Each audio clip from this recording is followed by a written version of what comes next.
Это актуальное интервью в студии Петр Васильев. Здравствуйте. Якутский технологический техникум сервиса имени Готовцева готовит кадры для динамично развивающейся сферы услуг Якутии. Техникум концентрируется на подготовке специалистов, от которых напрямую зависит качество повседневной жизни людей. От пищевой промышленности и модной индустрии до гостеприимства и индустрии красоты. Об учебно-производственных возможностях техникума мы сегодня поговорим. Наша гостья в студии Галина Солдатова, директор Якутского технологического колледжа сервиса имени Готовцева. Галина Федоровна, здравствуйте. Здравствуйте. Давайте о вашем техникуме еще раз. Какие направления индустрии сегодня можно освоить? Якутский технологический техникум сервиса – одно из старейших учебных заведений нашей республики. Мы готовим специалистов для индустрии гостеприимства на протяжении 77 лет. И, соответственно, с 20 июня по 15 августа наступает прием документов от абитуриентов. Мы будем набирать по 8 профессиям и специальностям. Это такие специальности, как поварское и кондитерское дело, официант, бармен, пекарь, кондитер. Это техники, технологи, это модельеры, работающие в легкой промышленности. То есть у нас такая разная сфера непосредственно подготовки для предпринимателей, для сферы услуг, для предприятий общественного питания. Студенты, я знаю, к вам поступают из разных районов нашей республики. Какие для них условия создаются? Действительно, у нас большой состав контингента – это студенты районов. И у нас есть собственное общежитие на 163 места. И, соответственно, мы в заявительном порядке от поступивших уже студентов предоставляем общежитие. В первую очередь, конечно, идет заселение социальной категории, малоимущие, многодетные, дети-сироты, дети лиц-участников СВО, арктические районы, ну и последовательно затем заселяем остальных желающих. Галина Федоровна, хоть мы говорим о том, что колледж готовит кадры для индустрии, ну так скажем, развлечений, индустрии сервиса и туризма, тем не менее, очень много в этой индустрии делается руками, и для этого нужны хорошие оснащенные аудитории. Я знаю, что у вас есть учебно-производственные комплексы целые. Расскажите немножко. Действительно, мы гордимся тем, что у нас есть такая материально-техническая база и учебно-производственные комплексы, когда студенты, обучаясь, проходят не только теоретическую часть в обычных аудиториях, а когда они уже непосредственно заняты производством по своим профессиям и специальностям.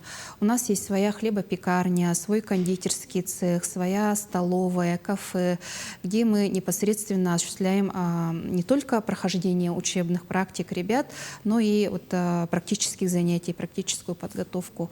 И анализ показал, что действительно эти студенты, которые прошли через процесс УПК, они наиболее подготовлены и по факту лучше трудоустраиваются у работодателей. То есть мы готовим на реализацию для заказчиков, и уже студент понимает, что он не просто практику прошел и сделал, для того, чтобы сделать, а он непосредственно уже готовит для заказчика. То есть продукция должна соответствовать определенным требованиям, стандартам качества, ну и, соответственно, готовиться под конечного потребителя. Вы знаете, я от вас впервые услышал, что для того, чтобы стать официантом-барменом, можно пройти обучение среднего профессионального образования. Многие же к этому относятся как, к такой халтурке на лето, там пойду заработаю, за баром постоять. А здесь вот целое искусство. Как учатся на официанта и бармена? Мы это направление реализуем, и нам Министерство образования и науки республики выделяет контрольные цифры приема, потому что понимает, что нужно повышать сервис, в ресторанном бизнесе, предприятиях общественного питания. И официантом, барменом — это тоже целая профессия, которая входит в перечень. Есть федеральный государственный образовательный стандарт, по которому обучается. Есть профессия, по которому действительно обучают. Многие действительно у нас официанты работают без образования, но потребность есть, потому что это и уровень приема гостей, это уровень работы, и этот уровень надо поднимать и не только у нас в городе, но и в районах. Поэтому эта профессия миссия реализуется. Вот вы несколько раз отметили, что напрямую работаете с работодателями, то есть под какой-то условный заказ делаете, подготавливаете кадры, как эта работа выстроена, как помогаете в трудоустройстве? У нас очень тесная связь с работодателем. Есть свой профессионально-образовательный кластер, куда ходят не только наши образовательные учреждения, но и все образовательные учреждения среднего образования, которые ведут подготовку по данным направлениям в сфере гостеприимства. И в кластере 43 предприятия непосредственно работодателей. То есть мы проводим определенные совещания с ними, обсуждаем проблемные вопросы, разрабатываем пути решения. У нас 52 договора о дуальном обучении с работодателями. Да? То есть когда студент теоретическую часть проходит на базе техникума, а практическую часть уже реализует на базе работодателей. То есть это такая конвергенция условий труда, совместная работа? Да, это получается вот в современном, современным языком называется кластер сейчас, когда естественная связка работодателей и образовательной организации, подготовка совместная. Если говорить о международной деятельности, знаю, что есть и такие направления, как техникум поддерживает международное сотрудничество, особенно в условиях непростой геополитической обстановки. У нас действительно есть меморандумы. Мы сотрудничаем с 2021 года с Республикой Казахстан, непосредственно тоже со средними профессиональными образовательными организациями Казахстана.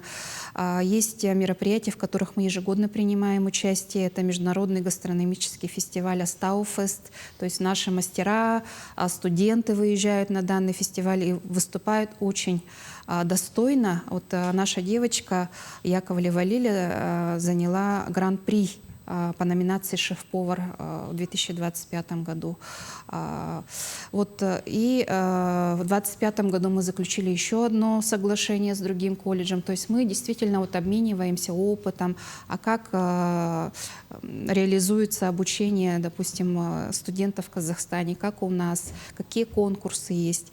И у нас недавно проходил отраслевой чемпионат Алгыстахас с международным участием. И вот преподаватели, и они же один бренд-шеф и шеф-повар, они приезжали сюда на очное участие с нашими практиками из сферы общественного питания. То есть был такой консенсус и тандем. И они же экспертировали подготовку студентов в системе СПО. Галина Федоровна, к слову о студентах. Мы очень много сегодня говорим о том, как студенты учатся, а как вам попасть, мы как будто бы немножко упустили. На базе 9 или 11 классов можно к вам поступить, и какие экзамены нужны? Вот система среднего профессионального образования не предусматривает сдачу ЕГЭ. То есть нам можно поступить по среднему баллу аттестата, и некоторые специальности требуют еще вступительных испытаний. Вот, мы осуществляем подготовку как на базе 9, так и на базе 11 классов. В этом году у нас выделено 225 бюджетных мест. Кроме того, мы всегда предлагаем поступить еще на коммерческой основе. Такие ребята тоже есть, которые поступают платно. Вот, и, в принципе, основную роль играет средний балл аттестата. Ну, есть, конечно, преимущества. Это дети лиц участников СВО вне конкурса поступают. Вот, преимущества имеют еще те, у которых есть целевой договор, то есть с работодателем, да, уже есть последующее место трудоустройства. А у кого-то есть, допустим, дополнительные дипломы, грамоты и так далее. Это тоже влияет на поступление. А есть какое-то исследование, внутреннее исследование, имею в виду, но предмет того, какая специальность наиболее востребована сегодня? Насколько, вот именно в контексте вашего техникума, особенно вот с развитием креативных индустрий в нашей республике, я так понимаю, дизайнеры выходят на передовую. Ну, если смотреть в контексте нашего техникума, да, мы действительно мониторим и изучаем востребованность рынка труда. Это основной показатель, да, на который мы опираемся. И сейчас большая потребность в кадрах общественного питания. Это повара, пекаря требуются, кондитера. Потребность в специалистах торгового дела, мы таких тоже готовим, продавцы, администраторы, товароведы. Вот эти направления у нас наиболее востребованы и среди абитуриентов, да, и по данным статистики, где осуществляется поиск вакансий. И кроме того, тоже направление туризм и гостеприимство.